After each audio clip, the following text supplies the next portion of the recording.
Happy Wednesday, everybody. It is wonderful to see you. And I can't believe I'm about to say this. What up, Willis? Settle down, Beavis just resubscribed for 37 months. Hello. Hello. What up, Willis? You were the first viewer to redeem first this stream. Pat yourself on the back. Congratulations. You get to be first. And it's weird, but good for you. And please feed your animals and Stardew. Hello, Rudo. Hello, Plum. Hello, SNK. Hello, Beavis. Thank you for the resub. Hello, Buttons. Hello, everybody. And also people I forgot. Akina. Lurking. Hello. Anyway. Buttons, I hope you will be at least proud of yourself for this, because there are like 7 lasts from last week. I opened my stream manager and there's just so many lasts, but you are the last, so at least you have that. And Poison Darthmog just randomly redeemed 3rd. I remember that. Oh, that's so good. Okay, so we have a couple more redemptions to get out of the way, but it is wonderful to see you all. I hope you guys are having really good weeks so far. I am looking forward to an evening that is normal and to the Plumberry just resubscribed for 21 months. I need to stop Akina from gifting. Kahanodas. Good job, Plum. I am hoping, despite the switching back and forth between these games and the complete chaos, that this is going to be a restful evening in comparison to how my week started. So that's what we're going for today, folks. But I hope you guys are having wonderful weeks where you are. Plum, thank you very much for that sub-continuation, resub, whatever it is, because I do not know statuses of things. I do not pay attention. But good for you, Plum. Way to frustrate Akina. And get your own sub. Be in control of your own Twitch self. And thank you for that sub. And Willis up here on a 40 stream streak. A streaky Swift individual indeed. That is insane. And you know what? Fair enough on the first there. 40th stream streak first. That's like extremely impressive. I think I said hello to everybody. If I forgot you, just yell at me and I'll probably notice and talk to you then. So a couple more things to get out of the way. Akina, before jumping into lurk mode, did redeem Smarties Canadian Edition. In case you were not in the loop, Canadians and Americans both have a candy called Smarties, but it's not the same. The Canadian one's better. Anyway, the Canadian one is kind of like an M&M. It is candy-coated chocolate. So there are my Canadian Smarties, and Sudarudo, wonderful to see you.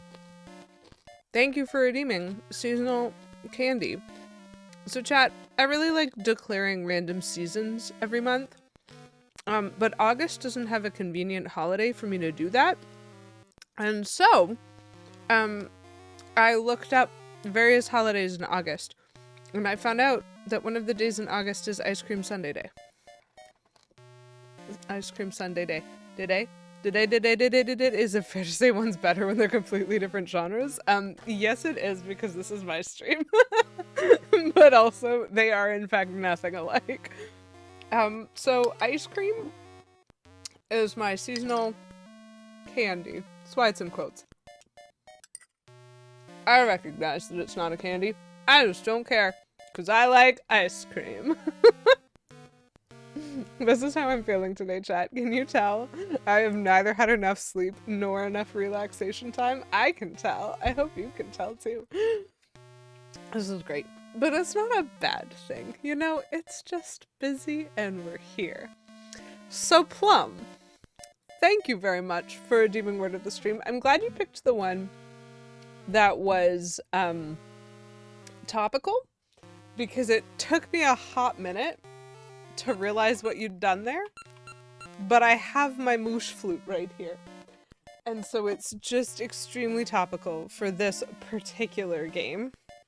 I really liked your questing from last week too. That was very fun spelling.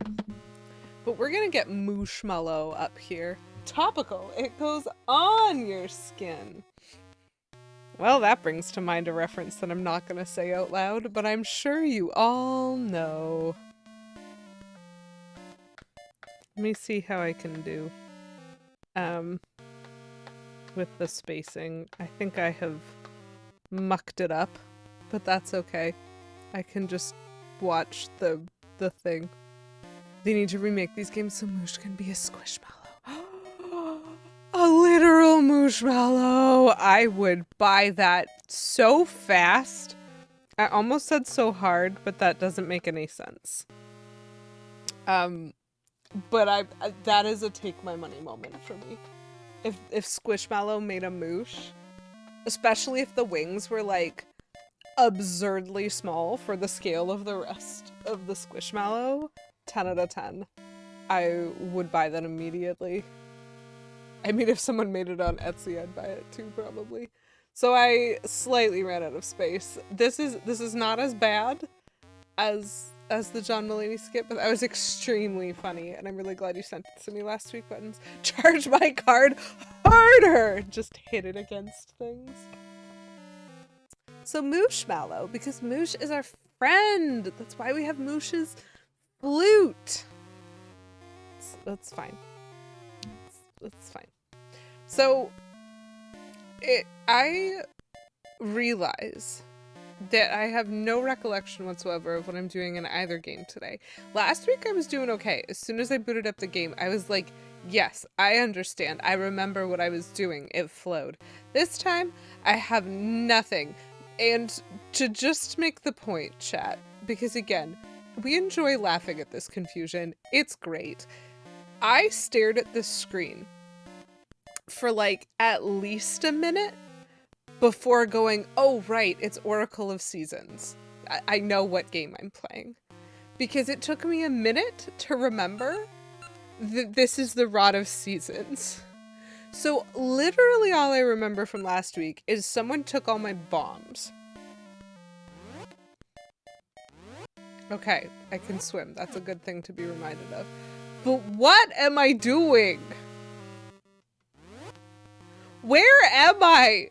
And where do I go? And what am I trying to accomplish? So that's how we're feeling today, and it's going great.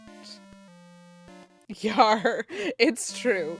That's a very Yar sprite going on up there. The little skelly boy just doing his little jig, doing his little dance. Buttons, thanks for redeeming Switch. I'm not even gonna waste my time saving it again. No need to figure it out. Let's just leave. Oh, sick. Okay, so this is a dungeon. What have I accomplished? Okay, it's moons. There's chests I don't have. Moonlit Grotto. Okay, I do remember starting this, and I actually have a vague recollection of coming back to it. Or sorry, going back through it, because I think I missed something at the beginning, and so I went back to the beginning, and that's why I'm here now. I'm waiting for the inevitable switch. It's just gonna happen. So, like, thanks for redeeming Switch, Buttons, because at least now that I'm back over here, I'm in a dungeon, and it's a little bit more clear what the progression is supposed to be. Is one of these gonna give me health? Thanks! Okay. What am I doing? I think I'm trying... So I'm trying to get everything in this dungeon. And so Up and Over has a treasure chest. Whoa, you are alive again.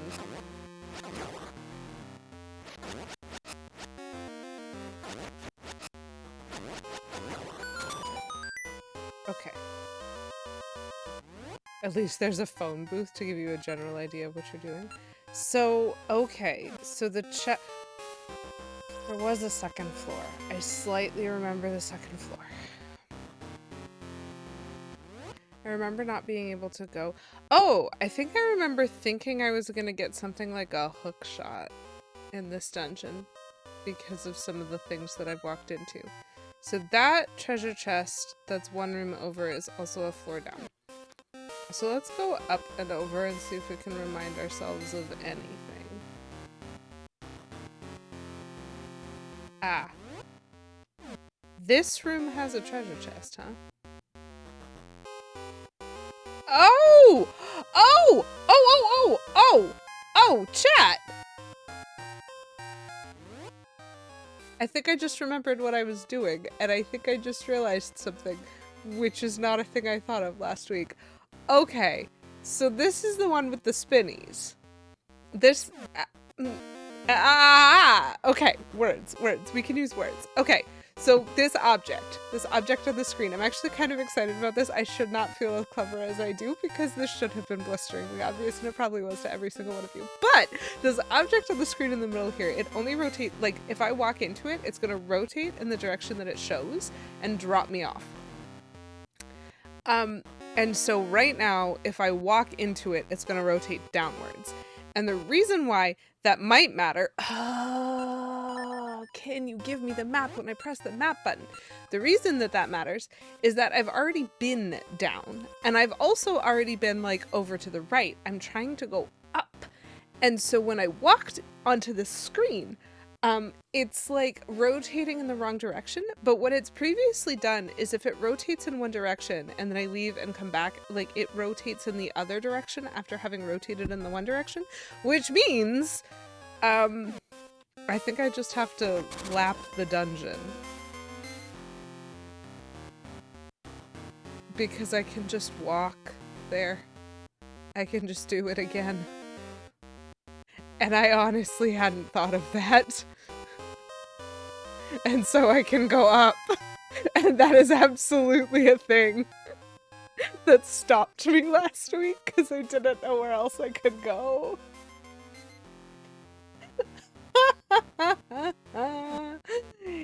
Yeah, okay. Well, let's see what's up here. I still don't know where the chest in this room is, though.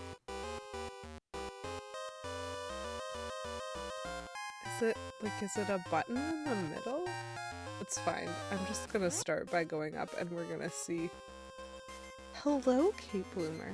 How are you? New location drama. New location. Okay, my least favorite enemy. I mean, they're way better in 2D Zeldas. It's much easier to keep them out of your space in 2D Zeldas. Tired but good? Fair enough. Same. Whoops, that's a bomb. I forgot that I don't just press that button. Went for a walk, saw 3 hawks. My back now hurts. The usual. That's honestly valid.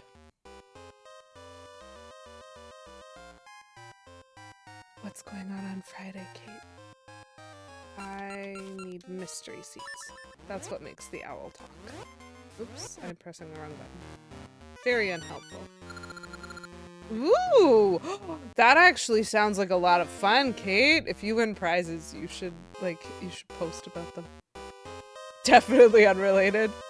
Okay, no relation. Stone soldiers do not fear swords. Right, I already killed an Armos with a bomb. So the good news is I didn't need that hint to figure out how to kill the Armos because I didn't get the hint until after. You're definitely not gonna give other people presents on your birthday. Oh, right, we're trying to destroy those things. There was a point to this whole thing, chat. I have a key, which means I can go through there, but I will not do so immediately.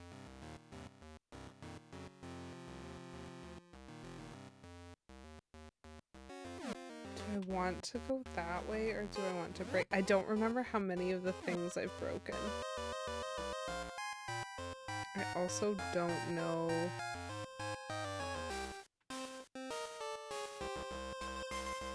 I maybe can't? Do I have a boomerang in this game? I do not. Maybe I can't destroy this yet. I mean, I could probably destroy it by throwing a bomb. I'll probably destroy it by throwing a bomb. I'm not going to try that immediately. I'm gonna go this way first. I'm not in love with this room. How many of them are Armos statues? All of them! Yay! Oh, he didn't.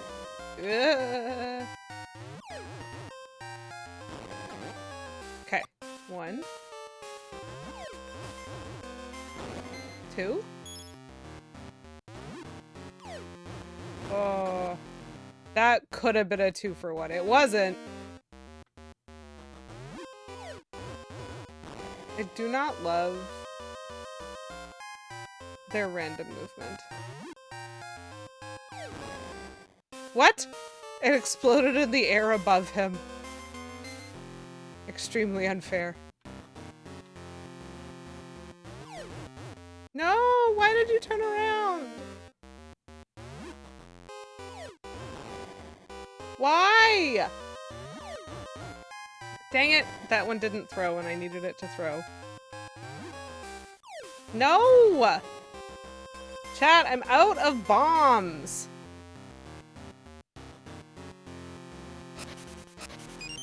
Which is annoying because it means they're all gonna reset. I have not completed either of the games, The Oncoming Storm. I have never played either of the games before. I am completely novicely just like running through them and seeing what I can figure out. And then I will play them through. Whoa, boy. This is so many of them.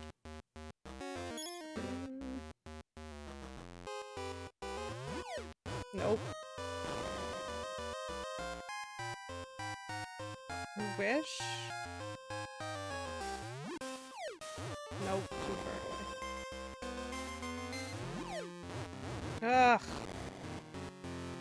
I can't predict their movements. No. No, too far. This is very frustrating.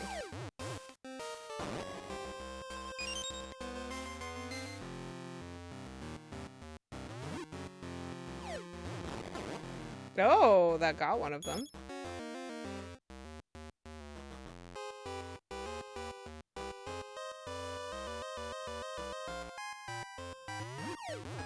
Oh.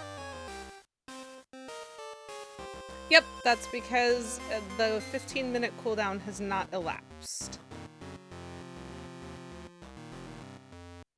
So there is a cooldown on the Switch to allow me the opportunity to make progress. Please. Thank you. And it was redeemed less than 15 minutes ago. So you will be able to make me switch again once the appropriate amount of time elapses. But I am going to be playing each game through twice, because I'm just kind of playing them through and throwing everything at the wall and seeing what sticks. But once I've actually beaten them both and I have codes, I'm going to obviously restart each game and try to like 100% it as far as the measurable metrics will allow. So now I have 2 keys. I still don't know how to get the chest in either of those rooms. And I think I can destroy this with a bomb, so I'm gonna try. Okay, not if I throw it badly like that. No? Was that a bad throw, or is that not a thing that breaks that? A bit too... I'm trying to get the placement... Nope. I'm trying to get it placed right next to the crystal. That might have been bouncing. Nope.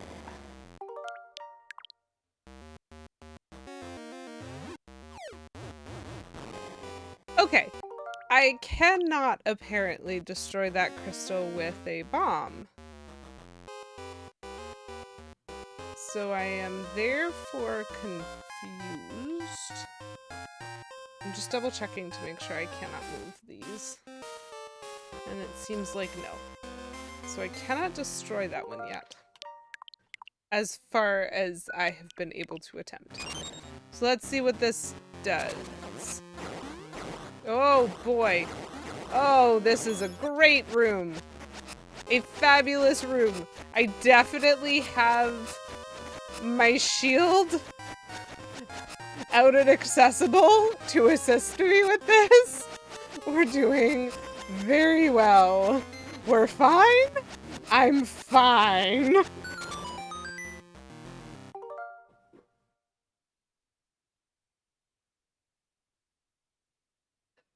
The oncoming storm, thank you for redeeming a third.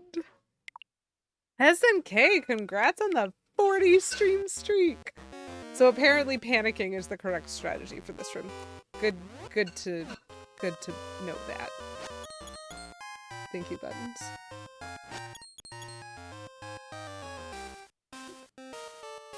I don't know what the like respawn distance is for enemies, but there's definitely going to be points where I come back into this room and I again am just like, oh no, I forgot to equip my shield.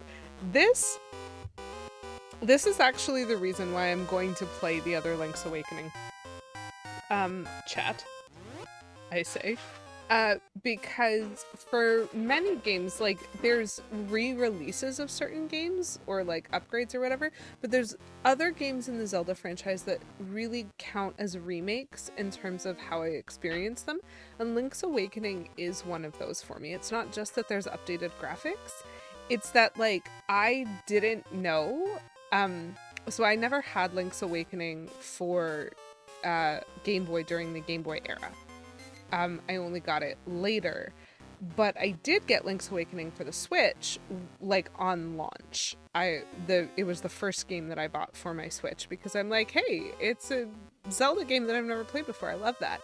And playing through it, it meant that I, like, didn't realize the limitations of only having 2 buttons. My sword was always on a button. What do you mean? My shield was always on a button. What do you mean? And it is shocking to me when I played the Link's Awakening on the NSO, how much more difficult it was for me to understand the concept and point of the game, to understand each room and how to, like, navigate the world, because I kept having to re-equip what was on my buttons. And so even just for that, I'm like, I'll play it. Not 40, but it is a number more than 1. The oncoming storm. Congrats on the 5 stream streak. You know what? I'm excited enough about that. And 5 is a much more reasonable number than 40 in order to send that disaster. Can you imagine, chat, 40 of those? Can you imagine 40 of those? Gosh. The item swapping is insane for Game Boy, even to GBA is so much better. I believe that. Okay. We have an enemy that really took out way more of my health than was deserved. That's okay. I'm fine. So those are stairs. I have only accessed half this room. Any one of these plants could be an enemy. Oh, you can see which one it is, though. Chat, I feel like I've cracked a code. Okay, I'm gonna stand here and not walk into his line of view so that I can explain the code to you. Poison Darthfolk, thank you for that redemption, but I'm gonna explain this first anyway. Do you see the bushes directly above me? And how around them there is no texture, it is just blank. It is bush blank next to another bush with blank, which is diagonal from a bush that is blank, which is diagonal from a bush that is not. It has texture, and that means that bush is a creature. Anyway, I just wanted to tell you guys that I'd noticed that. So Poison Darthfolk, thank you for redeeming Switch. Back we go. I don't remember what I'm doing in this game. I don't know where I am or why I'm here. It'll also be a nice breather between Breath of the Wild and Tears of the Kingdom. Boy howdy, but whatever. Sorry for having unreasonable streaking numbers. It's okay, Willis. I forgive you. Garlic! Like... Congratulations on the 40 stream streak, Garlic. We've got a few. You feel so bamboozled, Plum? It's dangerous to go alone. I can't remember why. Figure it out, quick! Thanks, Poison Darth Frog, as always. Super helpful. I don't remember if I said it or not. Thank you for redeeming Switch. What am I doing? Okay, so I'm betting I haven't been into this store, but I also don't know. Thank you. I feel clever. It's the second time I felt clever in that dungeon. So I'm definitely trying to find my way either to earn... Ooh, excuse me. Either to earn a new season or to find a new dungeon. I think usually when I'm down here, I'm trying to earn a new season, which will allow me to unlock the new dungeon in the overworld. And at some point, I'll connect this part back to the other part that I've been in before. I'm just so nervous that there's a way out. I don't want to go the wrong way by accident. It's fine. Uh-oh.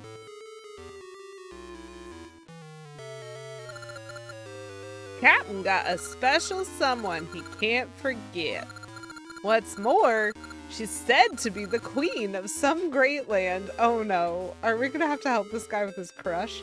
Yarr!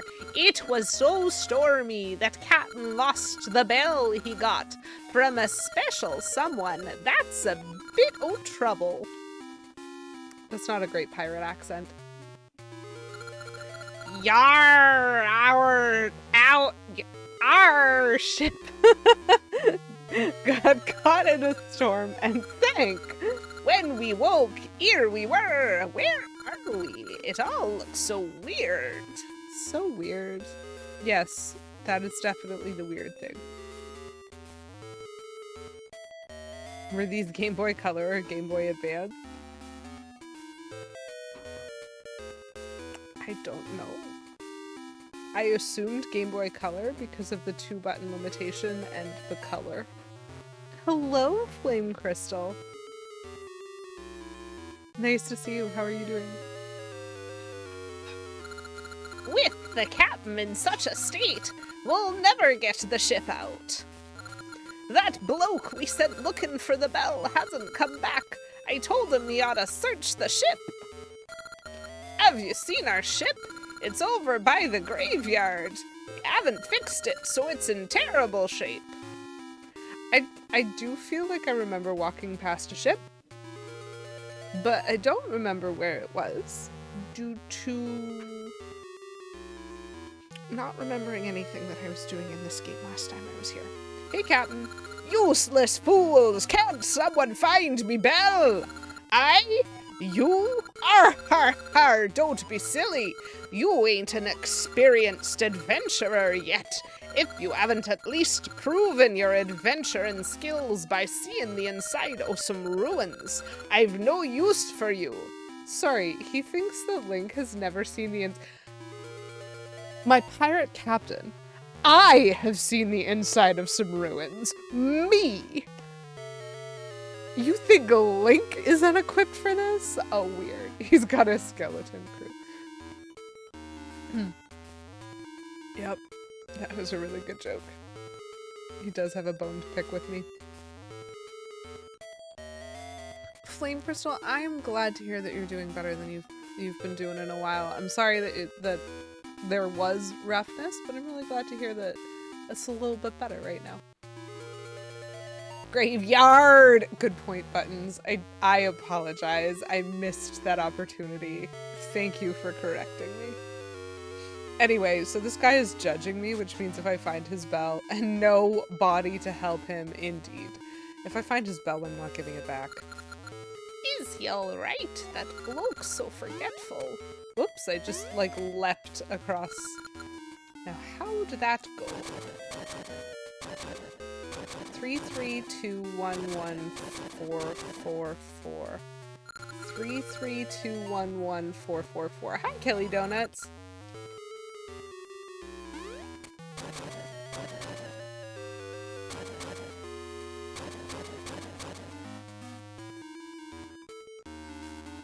Why won't 4 push? Did I do it wrong? Did I say it wrong? 3, 3, 2, 1, 1, 4, 4, 4, 4. I don't understand.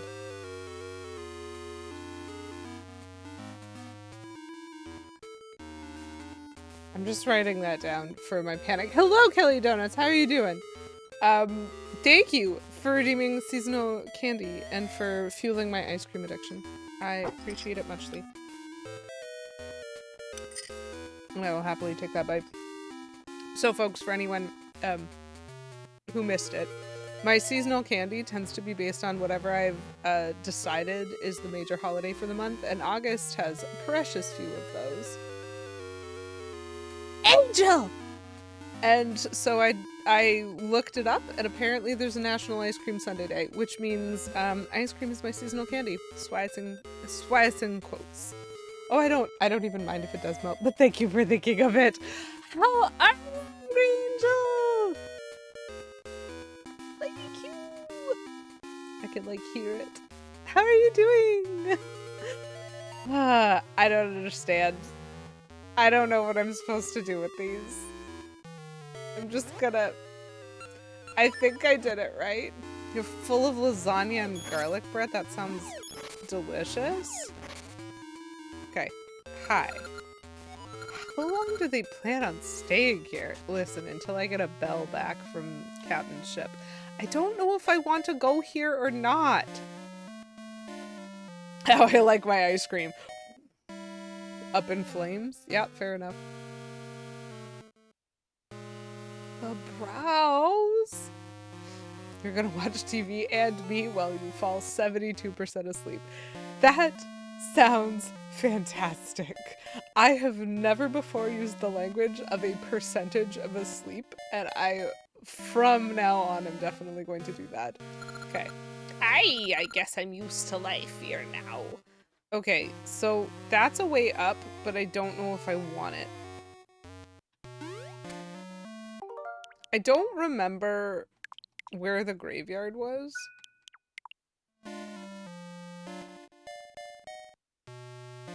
Good, I didn't have to remember where the graveyard was. I'm thrilled. Still don't know what that weird random code was. Also, I'm not clear on what... Okay, this is the ship. This is not as piratey as I was expecting. It looks more like a tank. Okay. Oh!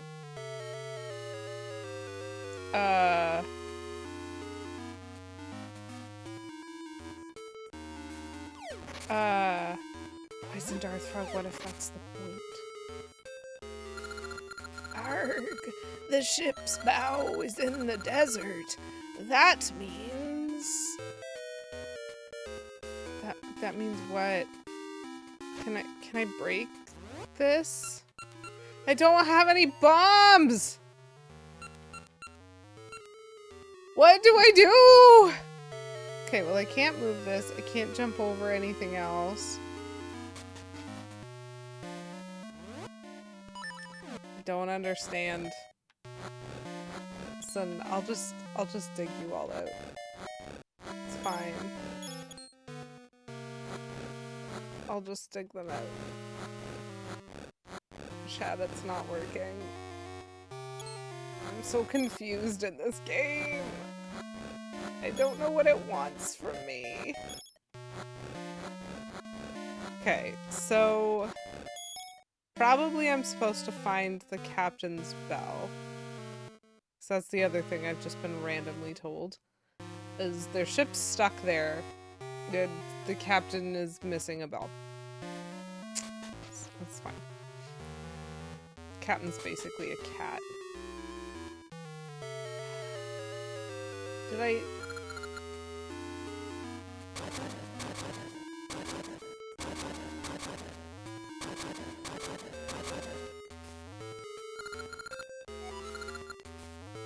So I have it right. That's definitely what I wrote down was...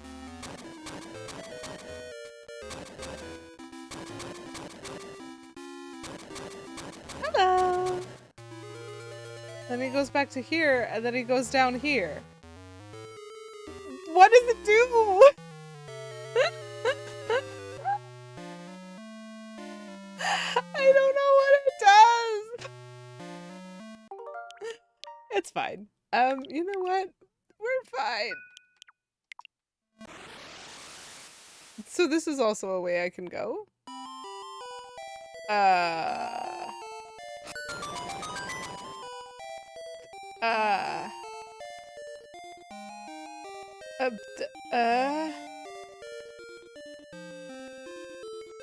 Between 6:30 and 10 p.m. your progress bar makes it to 100% on the being asleep. That's so good. Usually I have from like 9 to 10 in order to like get from 0 to 100. Do you know what's really interesting? Okay, sorry. I need to borrow your terminology for just like a hot minute while I try to figure this out. You're like an old-timey timeline from a history book. I often wake up a little bit sleepy, and sometimes I find that hard to shake. And so especially when I haven't slept well, I usually am exhausted. Like I'm at 60% asleep the entire day until 9 p.m. And at 9 p.m. I go from 60% asleep to 0% asleep. And that is the most terrifying thing in the universe to me, because I'm like, I have a 1 hour to get from 0 to 100, and I've been at 60 all day, and I was not prepared for this. And more often than not, it winds up leading to a second sleepless night for me, because I can't figure out how to get to 100% asleep from 0. I can only figure it out from like 50 and above. I have to be at least 50% tired. It's not great. It started with the extreme stress of university, because it's like I hit this survival mode of we're just never sleeping again because of just high levels of stress.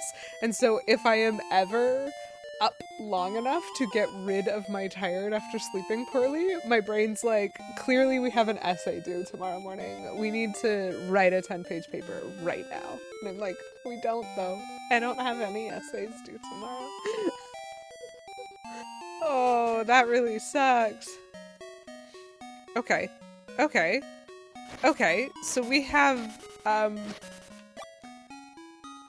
we found a new entrance to Sabrosia. A 3-hour cooldown routine actually is probably extremely healthy. Tea and meds and putting electronics away, all good things. All good things. I mean, all good and healthy things, says the person who never puts away all of her electronics, because unfortunately for me, my phone is so well known by my brain as a regulating device that, like, it's one of my, like, soothing things, and I have to have it in my hand. Even if I'm not looking at it and it's not on, I have to have it in my hand or I panic.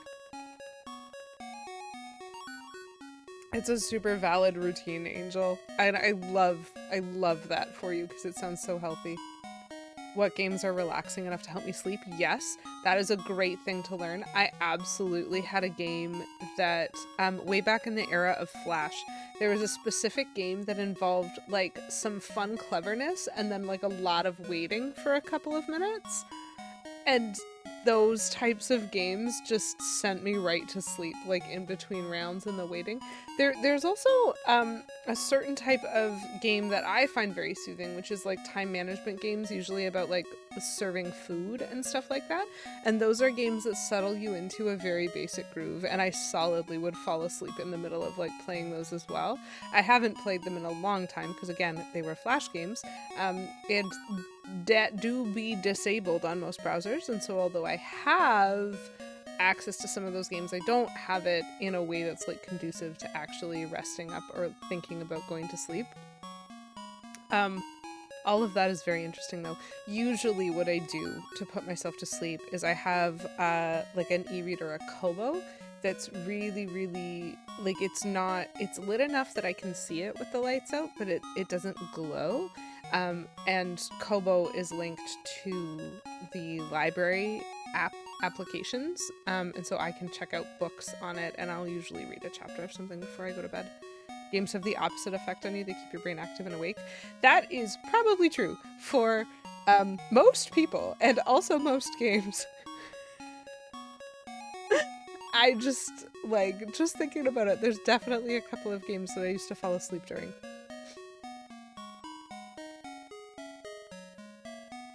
Headspace and use their sleep sounds. That's really cute.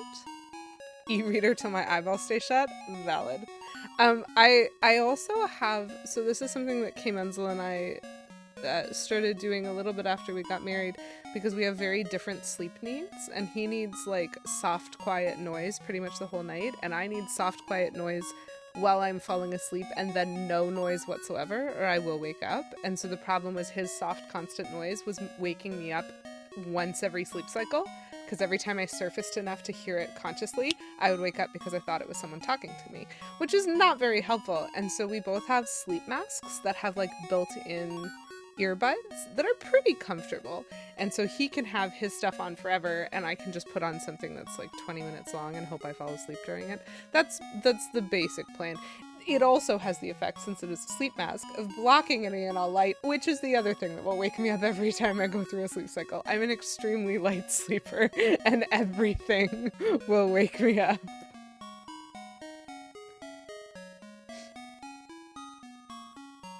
And do their meditations during the day. That is also a very healthy thing to do. Mindfulness and meditation is always good.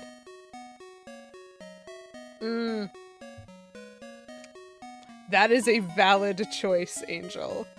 I have done that too. That's actually part of what led us to discovering the sleep masks, because some nights in particular it's very difficult for me to sleep with like the sort of white noise that he puts on, and so I would like sleep on the couch instead, and that made us both emotionally sad. So we had to fix it a different way. Oh wow, that's how. Listen, I'm gonna look up that YouTube channel because that sounds like something that would put me to sleep. I love him so much, I will sleep separately. That is so valid. Oh. Okay, I don't know where to find the bell.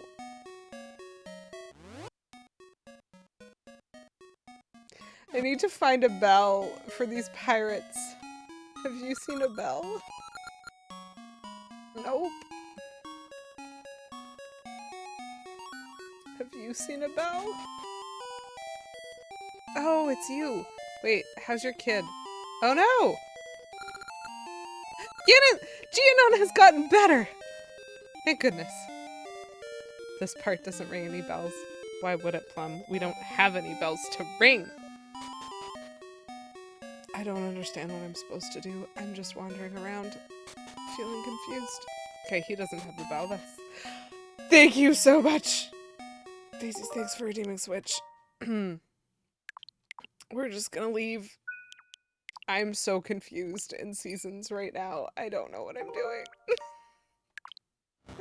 Okay, but I figured out several things in this game, which are great, including how to recognize which bushes are enemies and which bushes are not enemies.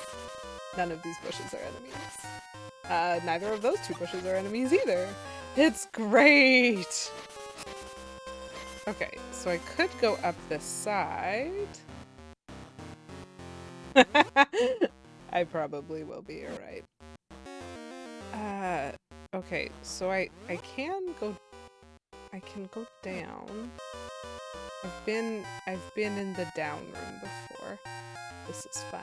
I'm sorry, Garlic Grove. Thank you so much, Garlic Grove, for the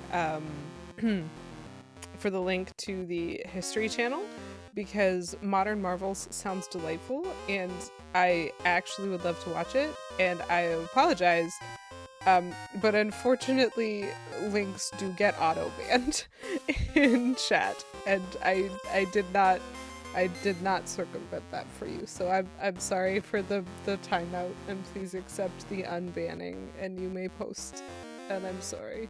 They are a risk. No links in chat.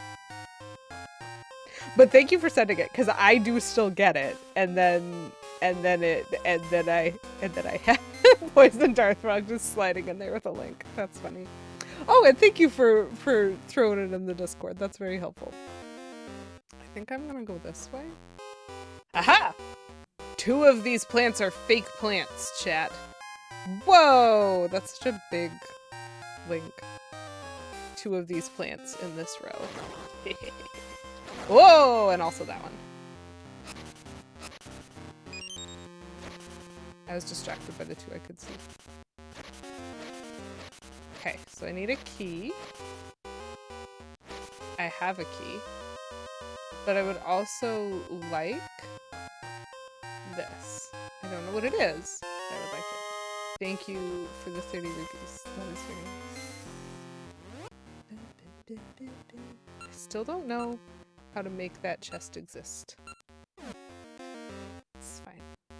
Okay, well, we're going to go through the key door because I don't know what else to do, and hopefully it will lead us to something that will let us destroy the thing that I need to destroy that I haven't destroyed yet. I feel like I'm going to need to throw fire at that, and I don't have the ability to do so. Okay, so the fact that there's nothing in this room makes me suspicious that there's a mini boss in the next room. And I don't... Okay, not quite a mini boss, but definitely not...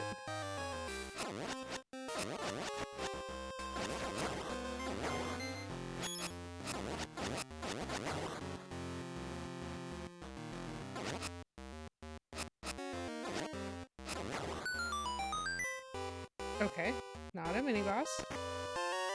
I got the seed tutor! Oh, not what I was expecting! I have never heard of this item before, but I understand what I'm supposed to do.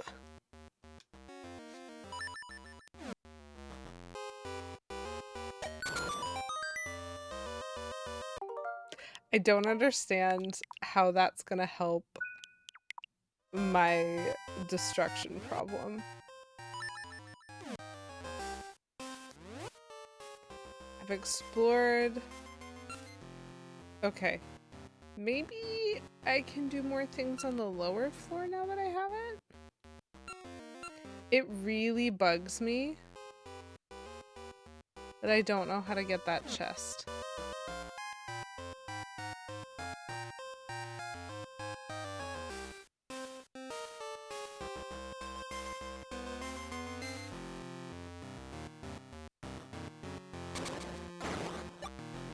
Oh boy, this room again. Chat, you remember how I said I was gonna come into this room and not have the shield equipped and be confused? Well, it has happened. And I don't have as effective a safety corner here. I had a great safety corner last time. This is not a great safety corner, but... Oh, there was another one.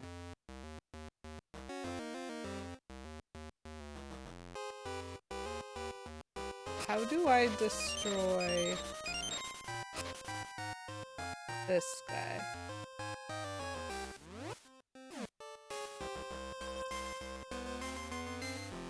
And where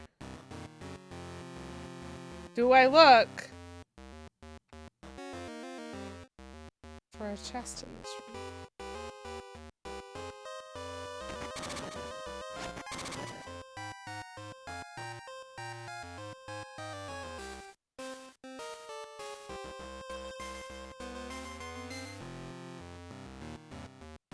It's certainly a really good dungeon.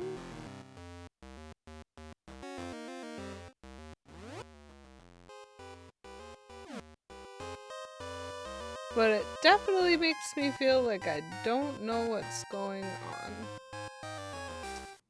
Which is fair.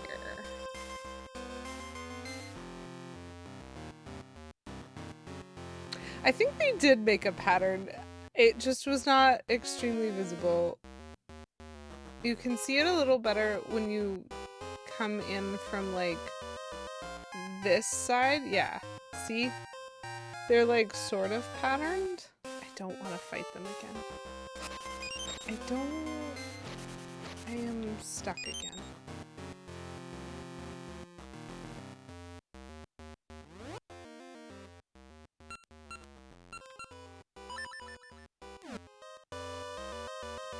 I don't think shooting that like this is gonna help. What do I have the ability to do? This is what it comes down to. I have the ability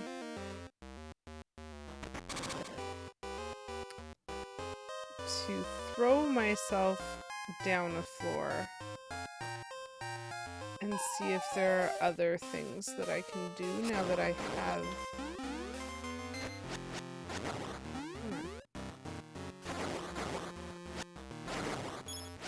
Whew. That went much better than the first time. Because last time I just decided to go to those stairs. And this time...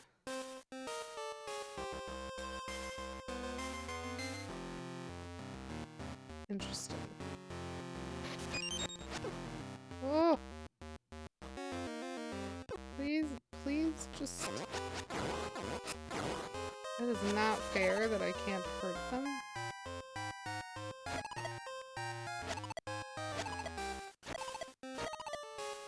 I don't understand...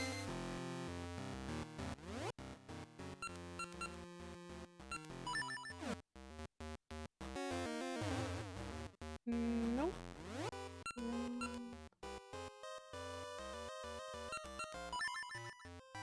So I can shoot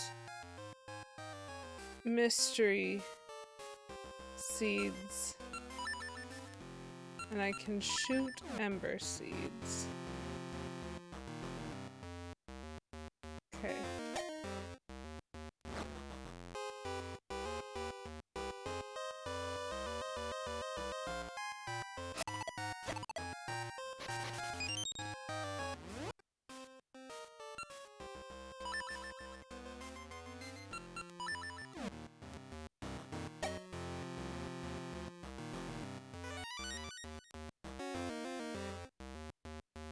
Okay. I don't think I can interact with this room yet. Sorry. One more thing.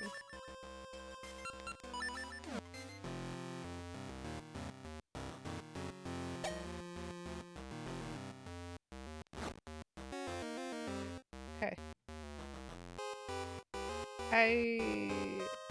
This room made me think that this dungeon was gonna have a hook shot, and so the seed shooter, sorry, that room made it seem like there was gonna be a hook shot.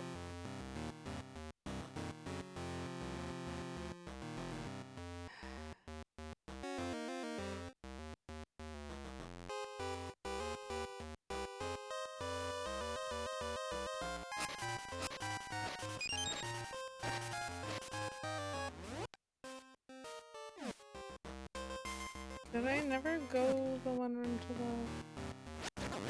to the that side? Clearly missing something. Okay, still cannot go to that side. That's fine. It is not fine. I do not know that game.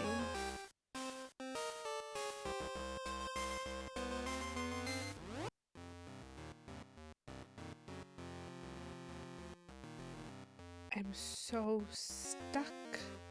Do I even know this game?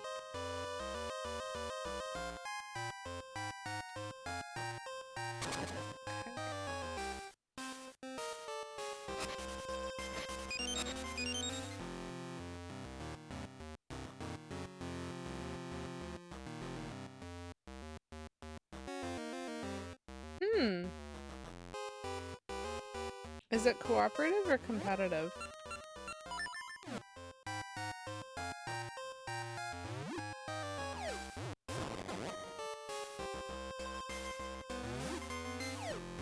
Oh.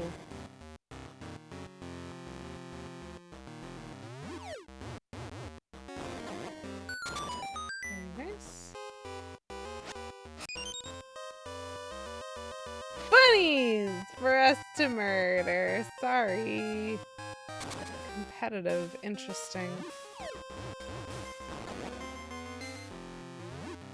I have already done all of this before, and I know I have already done all this before. And I fought the Armos before. So, am I supposed to have been able to destroy?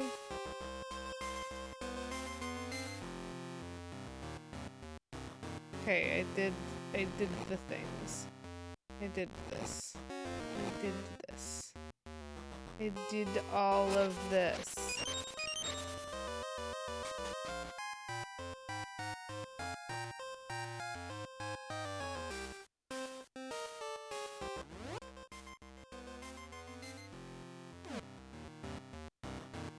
I do not understand what the seeds help me with. Now that I can shoot the seeds, what new abilities have I unlocked? So I destroyed this one. Okay, so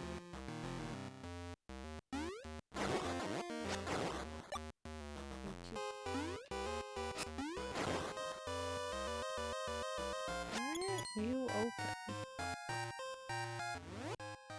Maybe that's a one-way down?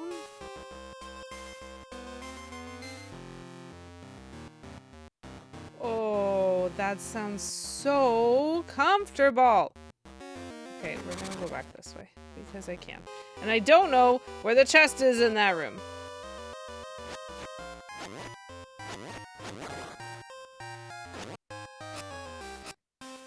It would have been so lovely for this owl to actually have a hint that helped me.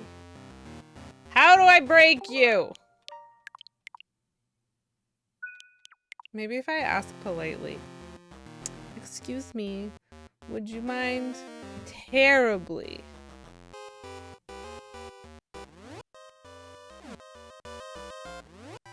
Mexico, welcome in. Thanks so much for stopping by and giving me a brief break. I'm thrilled.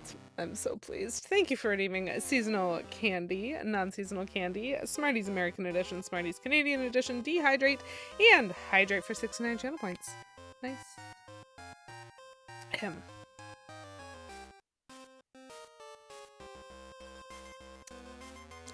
There's the Hydrate. It feels like my brain is just not working. Like, I'm sure if I go around in a circle again, I'll see something I haven't seen before. Oh, hey! You hear that rustling noise, chat? You think maybe, finally, we finished off our previous dehydrate and are starting a new one? New bag. I've switched. I have Cool Ranch Doritos. So not even the Ruffles brand. Do you know what, chat? This is what happens when Ruffles fails to contact me. I've been streaming for years. There are people in this chat with a 40 stream streak, and Ruffles still has not hit me up for a sponsorship. This is what you get, Ruffles. I'm just being a goof.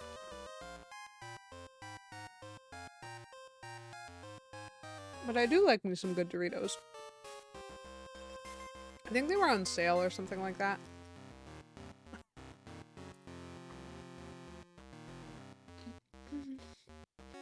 That just ruffles your feathers.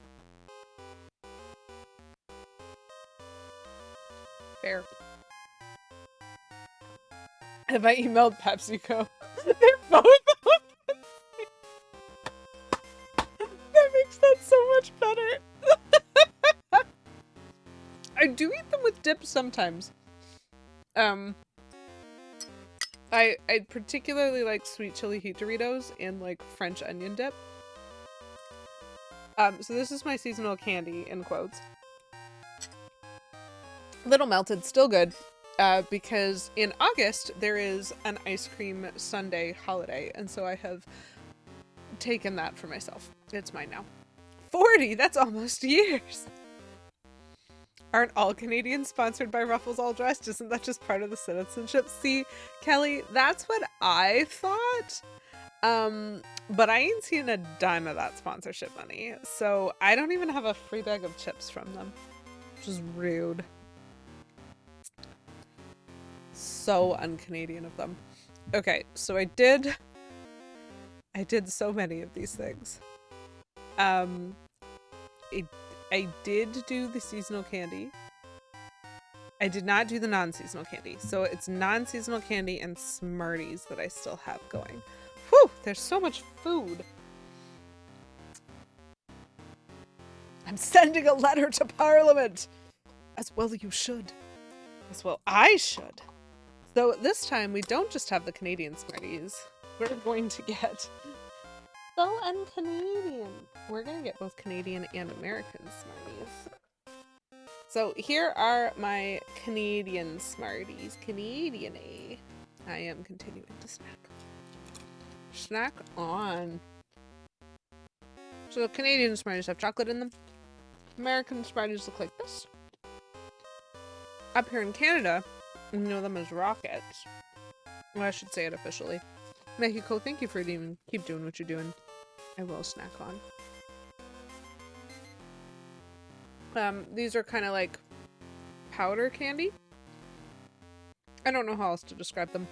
There's some very good powdered candy. But up here in Canada, we know those as Rockets. But that's only because we already had the Smarties candy and they had the trademark on it here. So when Smarties US wanted to start selling their products in Canada, they could not do that. I do not know if that is still true anymore, or even if these, like, maybe they're just all owned by Pepsi. What do I know? I obviously would need to Google it. And so then we need to get ourselves a non-seasonal candy, which is gonna be some lovely little candy hearts. Yum. My game is sassing me. Excuse you, game. I was having a snack time. You need to be patient. I don't know what I'm doing. So, candy hearts, yum. So I threw a bomb at this before. It exploded directly next to it, and it did not break. And so I have, from that, concluded that I cannot break it that way. I have a seed shooter, but I don't have a straight shot at this. And I can't move any of the things around it. Like, this dungeon is so much better at this than I am. Like, it's too good at just utterly destroying me.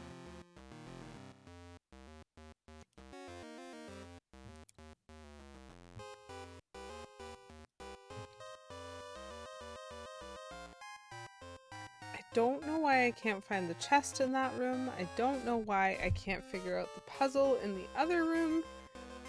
And I don't know what I can still do.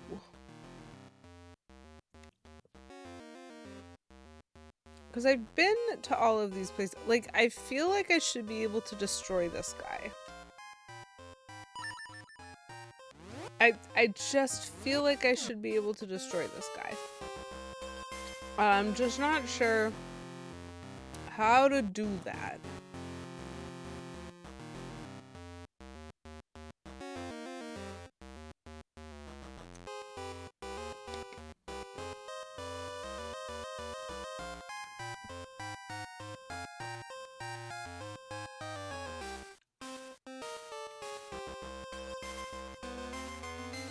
Like,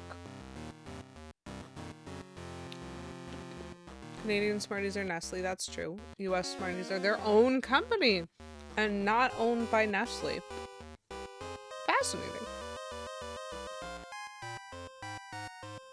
I love that I can just say things that I'm curious about, and there are enough curious people that they look it up for me. Do you know what's funny about this chat? This is not dissimilar to my relationship with my husband. I get curious about things and I say it out loud and make no effort whatsoever to appease my curiosity, and within 5 minutes he's like telling me everything that I could ever wish to know about it. He's very good at researching things. And I'm just sitting there all like, I don't know. But if you told me, I'd be interested. Okay. So here's what we're gonna do. We're gonna shoot some seeds. Whoa! Chat, did you see that?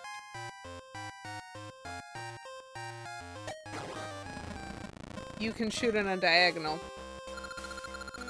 This changes everything.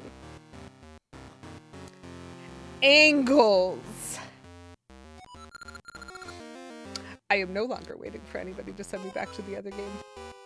I am hoping that this whole dungeon is about to collapse. Sounds like something heavy fell. Good. I did think it out loud earlier, but I thought that I couldn't do it. I did not realize that this game had diagonals. Chat, diagonals are the thing that win me every game. So, okay. So something's changed and I now have to figure out what. We got this! Okay, we fixed it. As it turns out, just blindly mashing buttons apparently somehow is a really good choice. Let me just check to make sure. Okay, so all that is still real. So the only way I have ever found to drop to the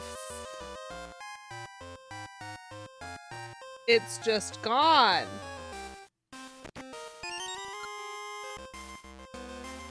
This whole room is different now. Why is there a timed chest in this game? Sorry, it's not that it's timed. It's that, like, no, it's not about cleverness. You have explored this entire room. No, there's no chest in it. Oh, you broke all 4 of the things? Look, there's a chest in it now. Do these still go the same place? And they still go in the same place! I just broke this. I broke it. I beat up the 4 crystals and I broke the center of this room and it turned into a chest. Cool. So that's a thing that if I knew would have caused me a lot less stress. I mean, I don't mind having it surprise me like that. Okay. I'm just gonna throw myself down to the floor below again and see if something else is different.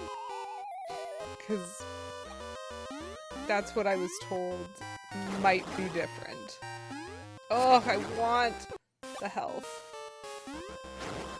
I want it bad enough that I am fully willing to take more damage in order to, like, get the health.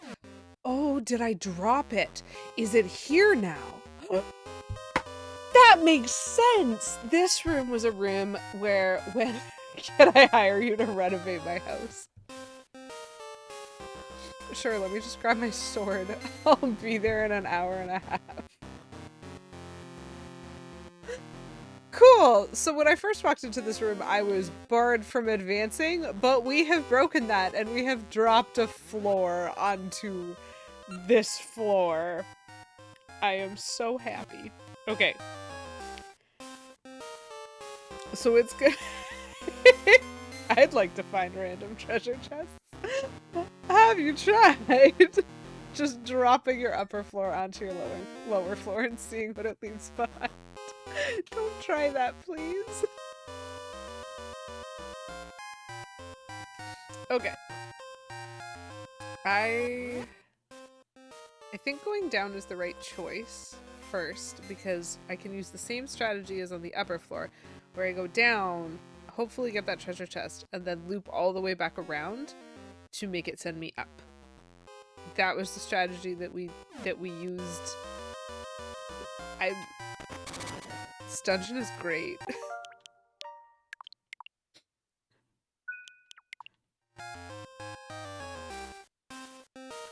Okay.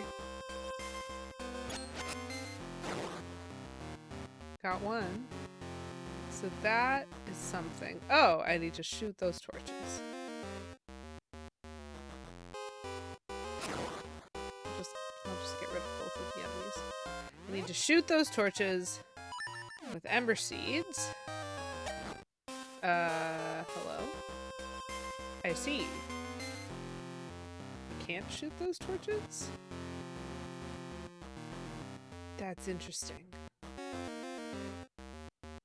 So that does make sense because I can shoot over these walls, but I apparently cannot shoot over these walls. So is one of these gonna move? Aha! And give me access to like some kind of shot. I don't know if those statues count as obstacles or not. They do!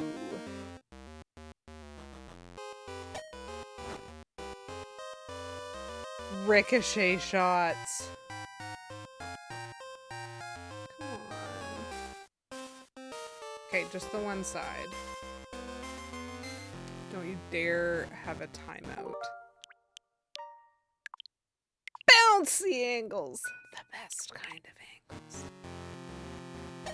Whoop, nope. Not enough of a diagonal. Bam! That's insane! You need to actually be good at shooting seeds. I'm very pleased by that, honestly. Thank you for the Ember Seed restock. I will take it. Kelly, thank you for redeeming Switch and absolutely ruining all of my joy. I'm kidding, you're not. Let's go be confused in Oracle of Seasons. What am I doing? Well, that kid's excited. I need to find a bell, and I don't know where to look. What is this?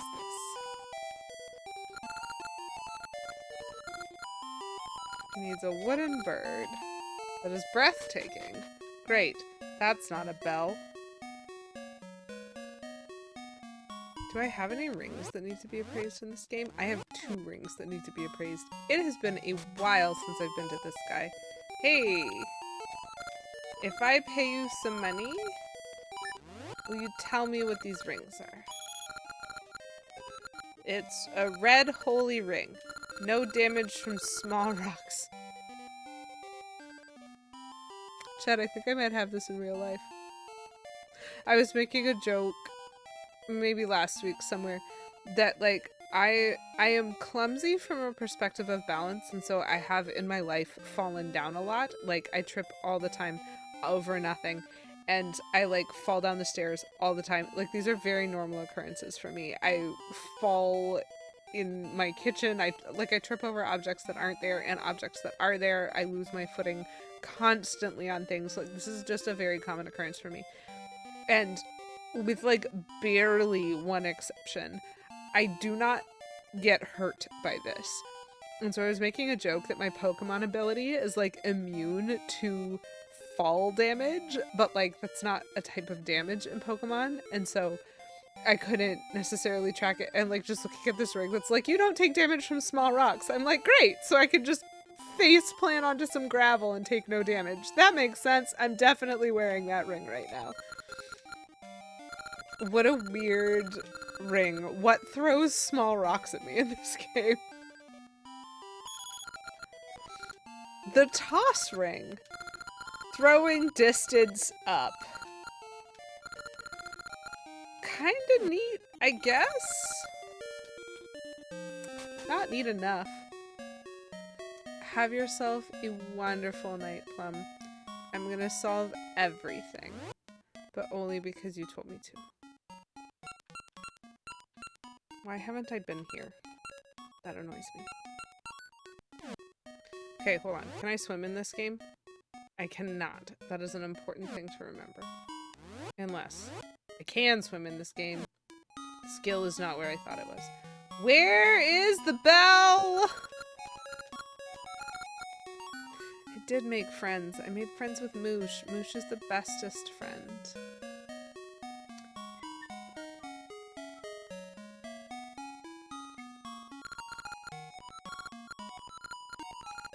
They're just telling me that everything is, like, this is all normal dialogue.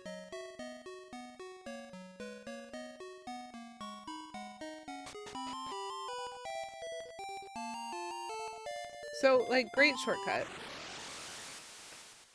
Super happy to have found it. Where did he lose the bell?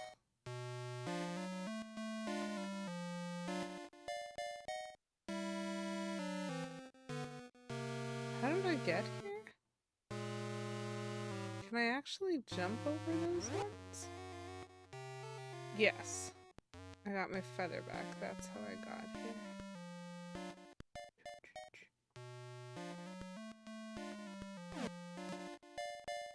Does someone have the bell down here? I kind of assumed because that guy was on the top.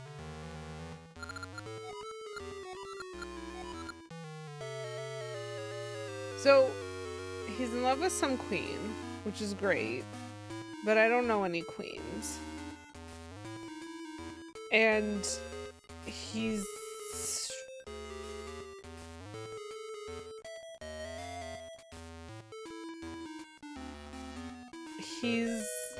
Okay. He's in love with some queen, but I don't know any queens. He's lost his bell. Maybe she gave it to him. I don't know. And he's crashed a ship, and I can't fix the ship crash because I can't do anything on the ship. And I don't even know if I'm supposed to be looking for the bell in Subrosia or in the overworld. I assumed the overworld, but there's no dialogue change to any of the villagers.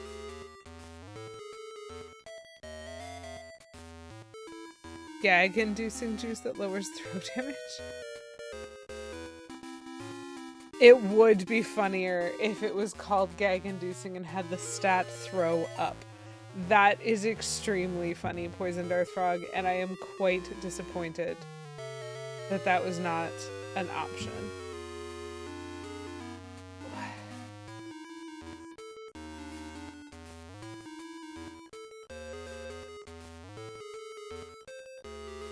I don't know where to find his bell.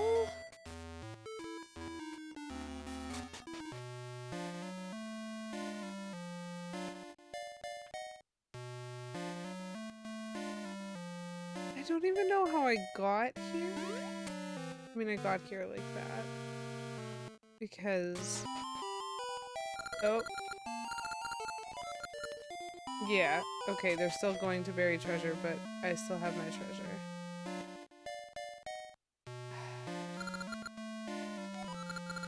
Some weird guys called Pirations have settled down south.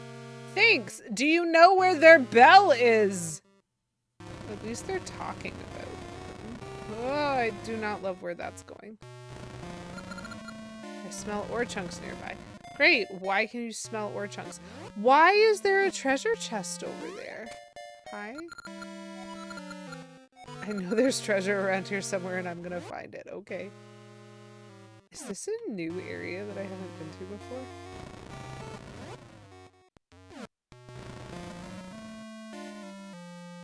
Interesting. Okay, hold up. That was a new area that I hadn't been to.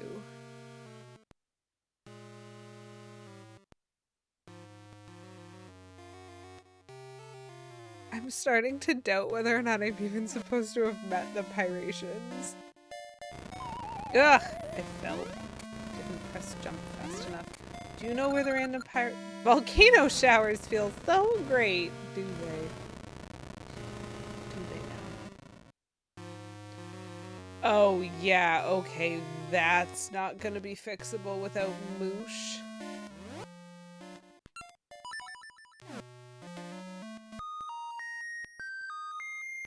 Pirations from Piratia, why not?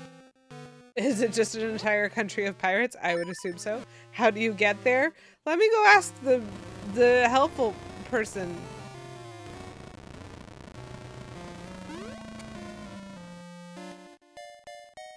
Excuse me. No, it wasn't you. It was this one. Okay, so they've settled in the south. However, you know what, Poison Darth Frog? I bet you need to ring a bell in order to get there. So, once we find the captain's bell and figure out what it does, I can tell you how to get to Piratia.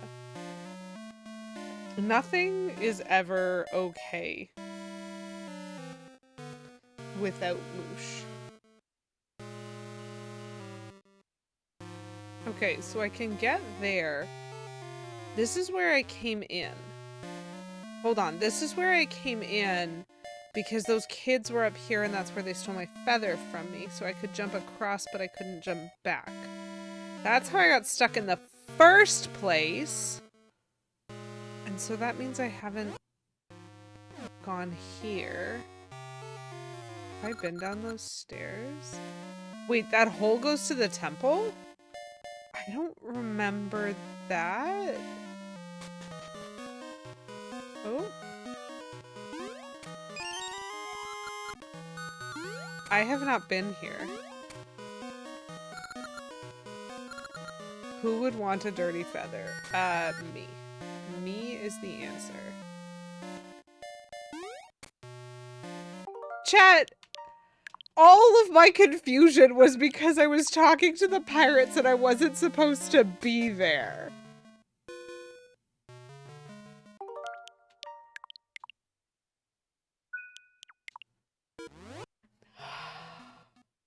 Poison Darth Frog, thank you for redeeming Lady Q's book reviews. Let me just grab my book. Because every once in a while I think about these things in advance.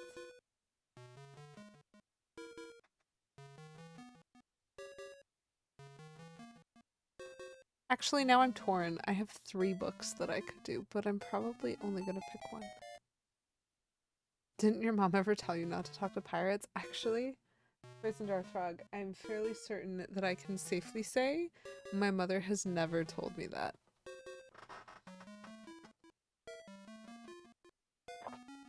Oh, no, I hate that cover.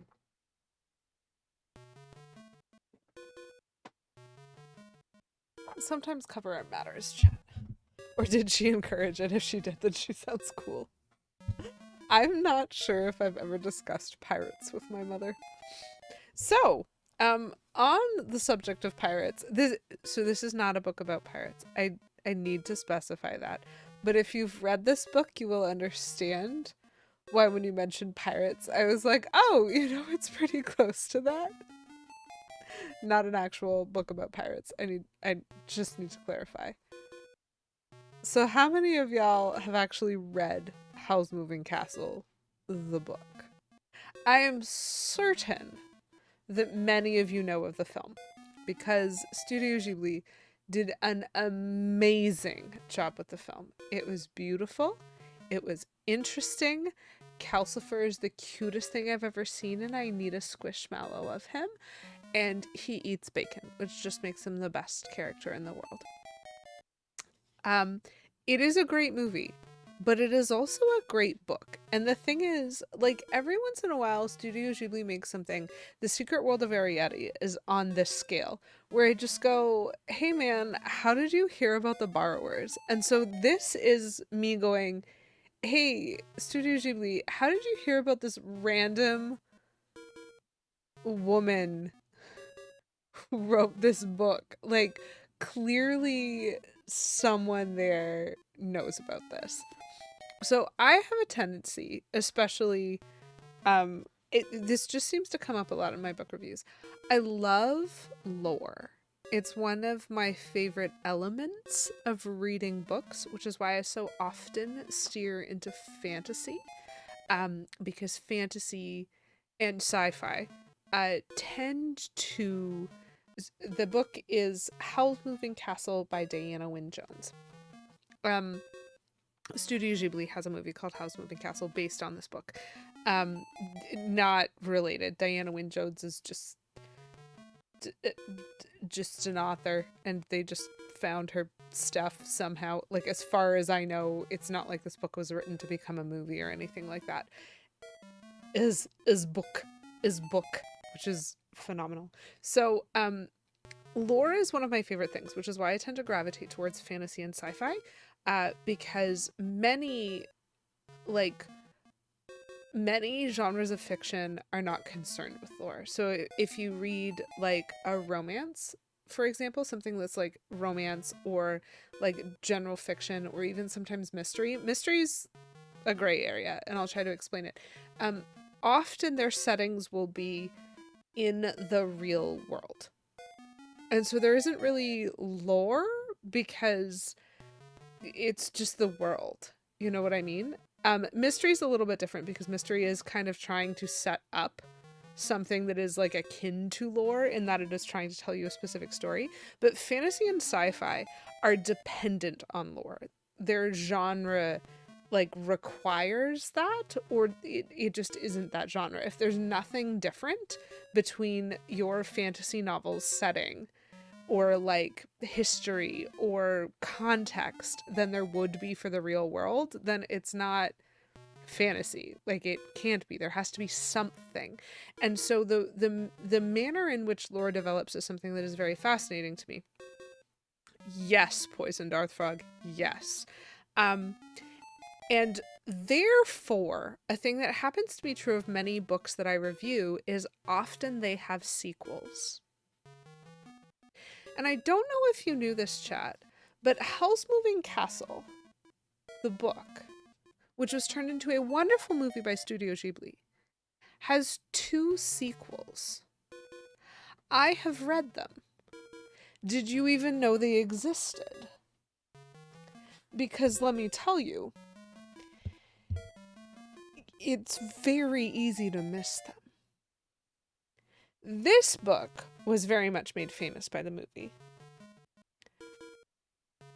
But she's got lore. So, I'll give you a little bit of a rundown. Howl's Moving Castle is about a wizard named Howl who has a moving castle. I know. You're shocked. Oh, Poison Darth Frog, we will get to the sequels. I used to have 1 sequel. And by I mean when I was still living with my mother. My sister had 2 out of the 3 books in the series.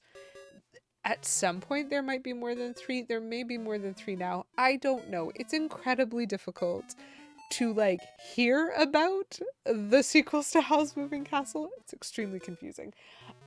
Because it just feels so like,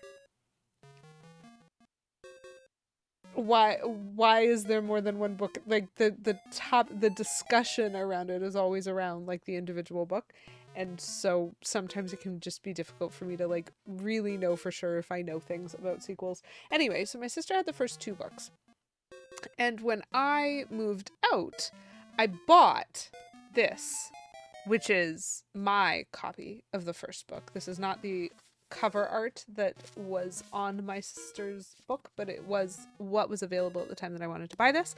And I have not yet found in a bookstore books 2 or 3 from this. I'm about at the point where I'm going to order it online, because I think that I really, really would like them and I would like to experience them again. So the book is about a wizard called Howl who has a moving castle. It's actually not really, because the main character of this book is named Sophie. And she is, as far as I'm concerned, one of the best characters in all of literature. So the setup, he has a castle that moves. Figured that was the name of his business for helping people move. That's great. Can I hire Howl to move my office? Oh, that would be so funny. Um, so you do not immediately get introduced to Howl, though he is known by reputation, shall we say. You begin being introduced to Sophie, who makes hats. That's what she does. She just makes hats. And because she's lonely, she talks to the hats that she makes. And she tells them things that are true about them. And the interesting thing that even Sophie does not know is that her words have magic in them. I wouldn't go so far as to say she's a wizard, but she has innate magical talent, which means the things that she says to her hats are true and become true. And so she makes a hat at one point. This is the only example I'm going to give you guys. This is still very, very early in the book. This is not the meat of the book. This is not the plot of the book. This is still before the inciting incident. This is just her life. She just makes hats and she talks to them because she's lonely. So one of the hats that she makes, she looks at it and just her impression of it as she's put it together, as she's assembled, she goes, "Oh, you're going to marry money." And a woman who's rather plain buys this hat. And the next thing you know, this incredibly rich, titled gentleman has fallen madly in love with her and marries her. Because Sophie told the hat that it would marry money. And so the woman who bought the hat marries someone wealthy. Like, this is the magic that Sophie begins this book with. And she happens to catch the attention of a rather nasty individual. I mean, it would be a great power, truly. Fabulous superpower.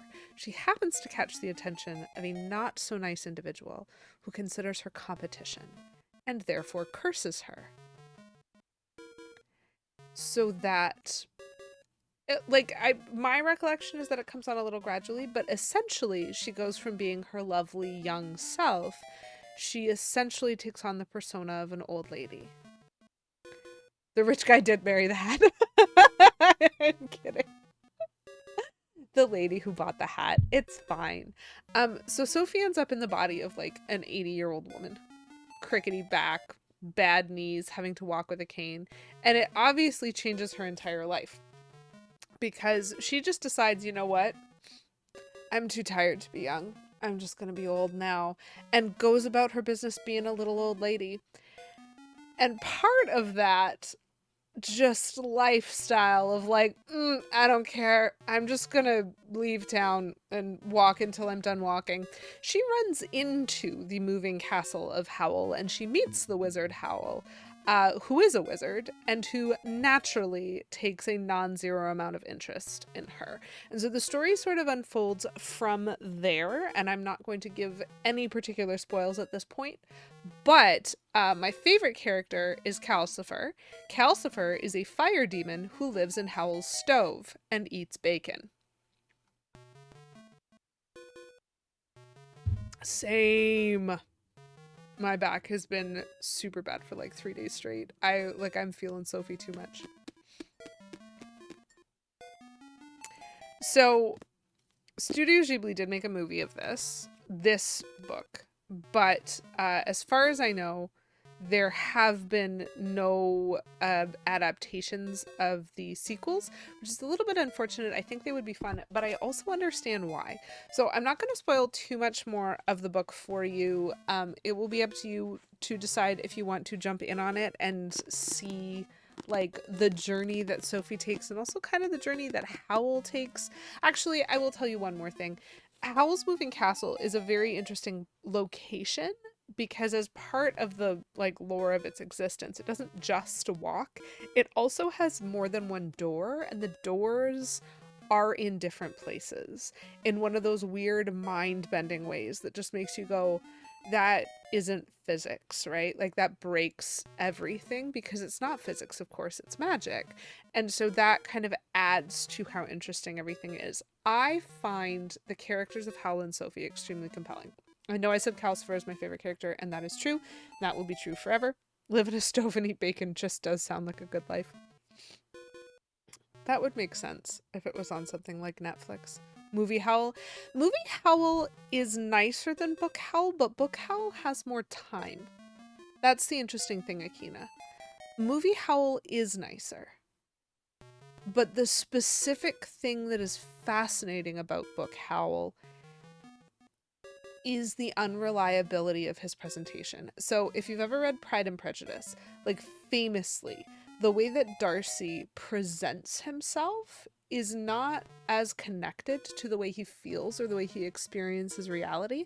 And it's only through the reading of the book that you get to learn to know him better enough to see what is like underneath. And Book Howl has that quality, which is a thing that I really like. And it's why I started the whole discussion on House Moving Castle, by explaining how much I love lore. Because Movie Howl was perfectly satisfying to me when I only knew of Movie Howl. I did watch the movie first before I read the book. But when I read the book, I went, oh, this is interesting. And I think, Akina, a thing that made a very big difference to me about the character of Howl as presented in the book is to have read the sequel. There's a sequel called Castle in the Air. And then there's another, the third book, I think, is House of Many Ways. Now, I don't want to set expectations incorrectly about this, but it's also very difficult for me to not spoil things about the sequels, and so I also can't give too much information. So I'm gonna have to like twist and go a little bit sideways on this. They are connected. They are sequels. They are like known to be sequels by the author. And they are set within this world that the author has created. And you know that because Howl is in all of the books. However, books 2 and 3 are not about Howl. And so, if what you like about Howl's Moving Castle is Howl and Sophie, that is not what you get when you read Castle in the Air or House of Many Ways. They have a fully different story, a fully different set of characters, and just very, very fascinating little twists that kind of take you along. And of course Howl's going to be there, and of course Sophie's going to be there, but how and where and why and how does it interact with the storyline? Those are all of the things that to me make those sequels feel special. And the thing is, I feel like I almost have to tell you that, or you will never know that Castle in the Air is a sequel to Howl's Moving Castle. Like, it's that blah for me. I picked it up going, I loved Howl's Moving Castle. I can't wait to see what happens to Howl and Sophie. And then it was just like, what am I reading for a really long time until it clicked. And when it clicked, I went from like, what am I doing to, oh, I understand. And I was so excited about it at the time. And this is why I'm like, I do not want to like ruin a twist, which is fantastic for anyone who maybe has not, like, who might be interested. Because like, I don't really care about spoilers. If you spoil something for me, I don't care. It doesn't change my enjoyment of something. But genuinely, like, there are some things that are really cool to experience for the first time, and Castle in the Air is one of those things. House of Many Ways is one of those things. Is if you know Howl's Moving Castle and you choose to read either of the sequels, it can be so exciting. But you have to want to read it because you like the writing and the world and the story and whatever character you're living beside. It's not like a standard sequel. That's really what it comes down to. So personally, even if you have seen the movie, I would still recommend, if you have the opportunity to read the book, do so. A lot of it's the same. Diana Wynne Jones is one of those lovely people that has fun chapter titles. I've talked about this before. Chapter titles can hook me. And what hooked me about the chapter titles in Howl's Moving Castle is they are done in the same format of the chapter titles of Winnie the Pooh. A. Milne, when he wrote the Winnie the Pooh stories, each contained story is like presented often, like the way that it's often published. There's 2 collections of Winnie the Pooh stories. There's Winnie the Pooh and the House at Pooh Corner, I believe, and then there's 2 collections of poems, which is When We Were Very Young and Now We Are 6. That's like the comprehensive Winnie the Pooh as written originally by A.A. Milne. And so his stories are about the length of what we would consider a chapter, but because they're for kids, it's like a set of published stories in a book. They don't flow like chapters do, they're independent stories. And because of that, he titles them in a way that's very reminiscent of episodes. So they all start with "in which." So, in which Winnie the Pooh meets some bees. In which Eeyore loses his tail. Those are the titles of the A.A. Milne stories of Winnie the Pooh, because he's telling you this is the one in which Eeyore loses his tail. That's just the grammar he chose. In Diana Wynne Jones' Howl's Moving Castle, the chapters are also all titled "in which." So chapter 1 is the chapter in which Sophie talks to hats. And I again go, you have done something with this book, Diana Wynne Jones, which has brought me into the story in a very compelling way. And so I love that. I love the chapter titles. They delight me. These are the picky little detailed things that I am delighted by, chat, whenever I get the opportunity. So even if you have seen the movie, I still recommend trying the book. But more than anything else, if you have never heard of Castle in the Air by Diana Wynne Jones, the sequel to Howl's Moving Castle, and you in any way liked Howl's Moving Castle, really, please do me a favor and read it and tell me if the twist got you as much as it got me, because I need to know. And so there we go. There is the Lady Q book review. It is a YA series, and so it's definitely pitched like it's simple language, it's easy reading. When I checked out House of Many Ways, I waited for like 6 weeks or something to get House of Many Ways from the library. I finished it in like an hour and a half. It felt like it's so easy to read these books, which is a thing that I love. So again, just strongly recommend.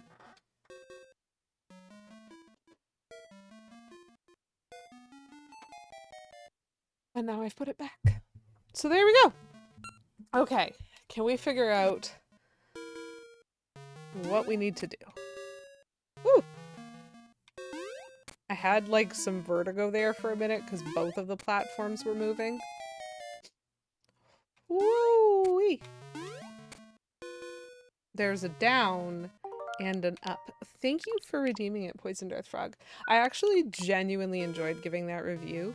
Oh, okay. That's not a separate room. That's just a seed. Because it mostly part of the reason that I loved giving that review is that I can tell Akina has read this book. And so I'm watching the reactions and I'm just like, you know, and that excites me. Oh no, mosquito bites and misery. That sounds great. Daisies, thanks for redeeming Switch. Let's just go back to a dungeon. You wanted to expand the lore of your first novel but focus on different characters? Great. Yeah. That's fantastic. And like, it's still so very satisfying to do something like that. And so the idea of this is a series, because it is not that this person has to live 3 stages of their life. It is that this world is bigger than this person. So let's go look at another snapshot of it, which is a really cool, like, both exist. Lord of the Rings is an example of this is still the story of the ring being destroyed. And so we are still following, sorry if that was spoilers for anyone. This is still the story of like that destruction. And so like there is the continual narrative, but there's plenty of stories where it's just about like, hey, I just want to put it in the same place and see what happens. No link but 4 mosquitoes.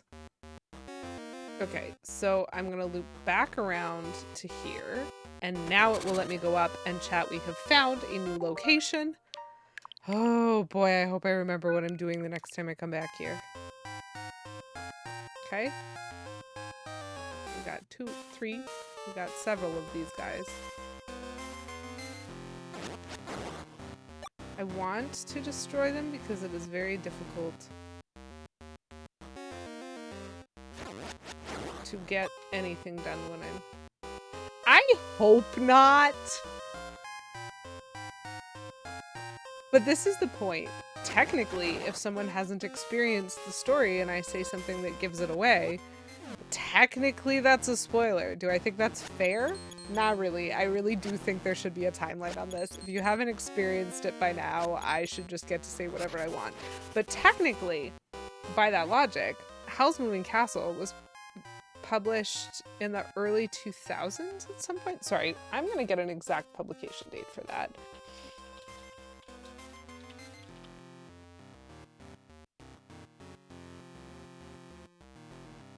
When was it published? Oh, yo, no, it was first published in the 80s. Originally in 86. Okay, no wonder it got turned into a movie. In 2004. There we go. Okay, that makes sense. Not only is The Lord of the Rings basic plot public consciousness, but also it has informed so many works of fantasy since it was created, not from the perspective of, oh, I want to write this story again, but from the perspective of like what an elf is or what a dwarf is or what some of these like fantasy tropes are tend to be informed by the works of literature that are massive in that genre. So like Frankenstein, very tropey for like gothic thriller, like there's certain things that like the inception of them starts there, and the inception of a lot of fantasy happened with Lord of the Rings, in my opinion.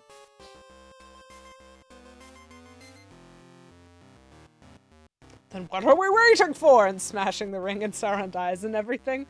That might have been the abridged version. Yep. 37. Yeah. It's incredible. So yeah, Diana Wynne Jones from 86, which means if you haven't read it by now, feels like maybe you should. Okay. So I have multiple directions. I'm gonna go in the direction of the treasure chest first. Ah. I cannot access it. I have to come from down. That's interesting. So in theory, that makes me think that I can go up and back around somehow to get into the twisty room again. Or maybe I have to go down and around. Yeah.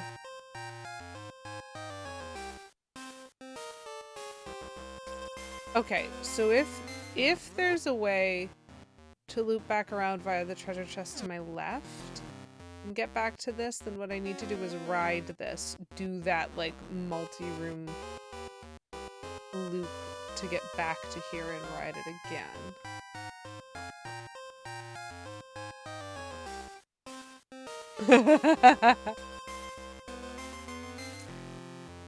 Narnia is good. Narnia, I feel like, is a little bit more similar in terms of like ease of reading as Howl's Moving Castle. Like I would pitch them fairly similarly as experiences. There are certain things that I really love about Narnia, and it's interesting because I've watched both the BBC adaptation from the early 90s, and I've also watched the modern movies, and there's some very interesting things that the original like BBC did so well, and so even with the updated CGI and the updated effects, I still think I like the BBC adaptation better because it felt more like the books to me. There was a lot, like they held the same vibe. Anyway, funnily enough, On the topic of how my husband and I wear sleep masks with like earbuds in them so that he can listen to stuff all night, one of the defining factors that got us into that is that for a while he was falling asleep to an audiobook of The Lion, the Witch, and the Wardrobe, and I always woke up in the same place because something happened that made the narrator pitch their voice in a very specific way that every time, it didn't matter where I was in my sleep cycle, I woke up. Anyway, that was just funny. I would love to see The Magician's Nephew adapted. I think that would be great. Uh-oh. We have a fight. We have a fight, and I don't know what to do other than fight. I'm not sure I would enjoy...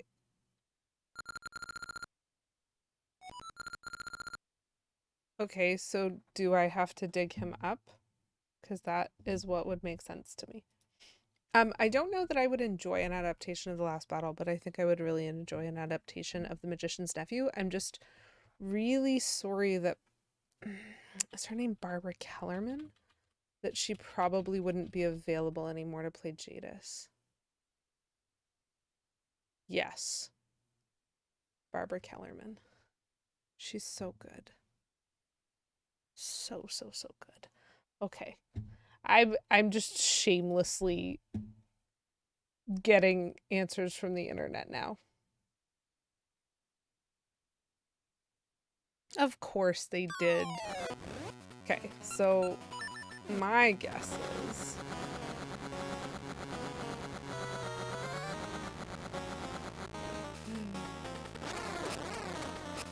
Whoa, cool.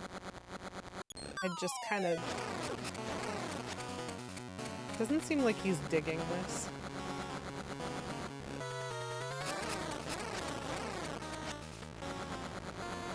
I love that this is actually just straight up like he comes at you and then you dig him up. That was okay. That was a very self-explanatory boss fight. Great job. Great job, game. He gave me the information I needed and we did it. And there were never any issues again.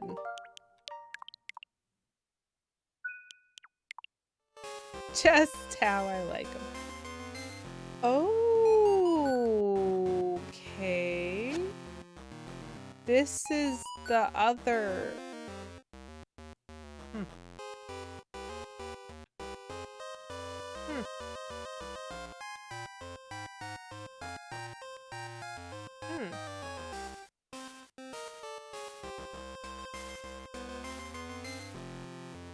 You would think it would be obvious, and yet.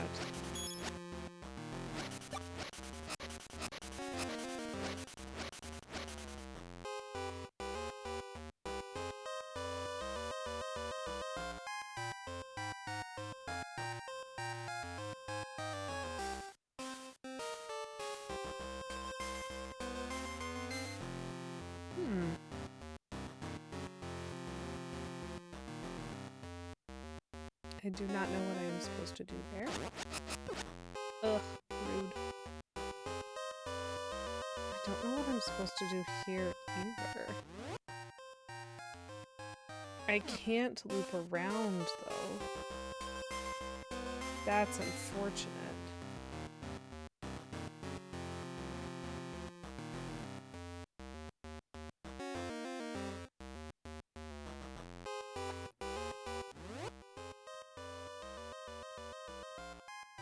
I can't loop around yet.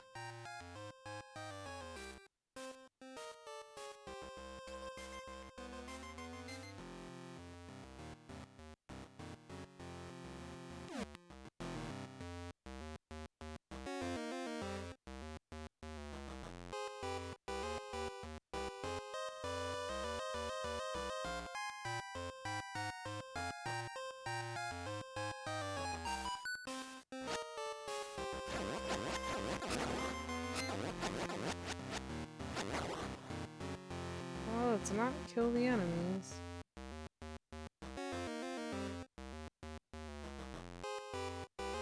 Interesting. So easy mini boss followed by another puzzle that's gonna pause me for a little while. Which is fine. We'll just be confused later. So chat. That was fun. I hope you guys had fun too. It's almost 9 o'clock, which means I am just about done. And we're gonna have to adjourn and do some more work on this stuff at a future time. So the reason that I say at a future time is that I typically stream Wednesdays at 7 p.m. Eastern time, which is this time, this place. This is my normal stream. However, my office is in the middle of moving. We are basically just starting to pack, and we have movers coming at a certain time next week that is not flexible. And so we have to have everything packed by then. And that means I have absolutely no idea what our man hours are going to look like, but if I get offered overtime on Wednesday, I have to take it, and I will not know much in advance. It is happening! I got buttons. I got labels yesterday. This is the story of where my boss found some labels that she really liked and was like, oh, I want to use these for the move so that we can label where we need the movers to take things in the new office by like color. So there's like 4 neon colors, extremely visible. And she's like, can we use these for labeling? And I was like, yes, that's a great idea. And my like supervisor bought like 1 pack, which has 30 labels in it. And he was like, here you go. And I was like, so you know we're going to need more than 1, right? He was like, oh, how many do you think we'd need? And I was like, 15, 20 packs to start? And he was like, oh. And so I told him to buy me 15 to start with, and we'd see how quickly we went through them all so that we could get a better idea of how many more we needed. And I finally got those yesterday, which was nice. It's a good idea. It's helpful. I still think there's going to be limits for like how organized we can make it, but we're going to do our best. I know. This is my point. So basically, I have no idea what's going on next week. If I really would love to call Howl's Moving Emporium for this purpose. I will feed Calcifer bacon if it means I don't have to deal with any of this and some wizard can just magic it all into a new place. So I have no idea if I will be free next Wednesday night. If I am free next Wednesday night, I will absolutely be streaming. But if I am not, I may not have a lot of notice. So I'm sorry if that puts you out on your Wednesday night. At the point when I know that I will not be available to stream next week, I will post in my Discord and I will cancel my stream here. But unless I have canceled my stream here on my schedule on Twitch, assume that I'm streaming. And so if you want to pop in on Wednesday to take a look, especially if you really like going for that first button, hopefully the schedule will be updated and you'll be able to see whether or not the stream has been skipped or canceled. And I might have to be back the following week. Truly, I have no idea what my life is going to be like in terms of overtime for the next couple of weeks while we move things. I think that's a great idea, Buttons, and I will absolutely recommend it. The new place is pretty open concept, which is, for one, cool, because our biggest problem is trying to fit our product and our furniture and our organizational system around the support pillars in our current office and like the weird angles of the walls. It's not great. And so the new place is significantly more open concept, which is good. And so room, to a certain extent, is more a vague suggestion. area is probably more accurate. But I think I could still probably, if I like got some construction paper or something and just like whacked it onto the wall, was like, pink! If your box has pink, put it here. If your box has orange, put it here. Like, I think we could do that. I think we can manage it. Poison Death Frog, I will do my best to make sure that stuff do be updated, because I enjoy the stream streaks. So we are going to go on a raid. Probably. Maybe probably. I'm gonna drop the raid message, because I usually find somebody to raid. We'll see what we're up to. And so I do thank you guys for being patient while everything is a little bit of a mess for me. But I am, and good night to you. I am really looking forward to being in a new place and things being normal again. It just feels like that will take at least a month to feel normal, and that's okay too. Yeah. I think we're gonna go back to the creepy game that creeped me out a little bit, and that is fine.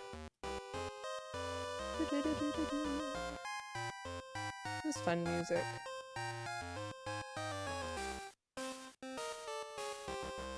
So we're gonna go visit Civis again, who's playing, I don't actually know how to say it, but like 1,000 times resist or something like that.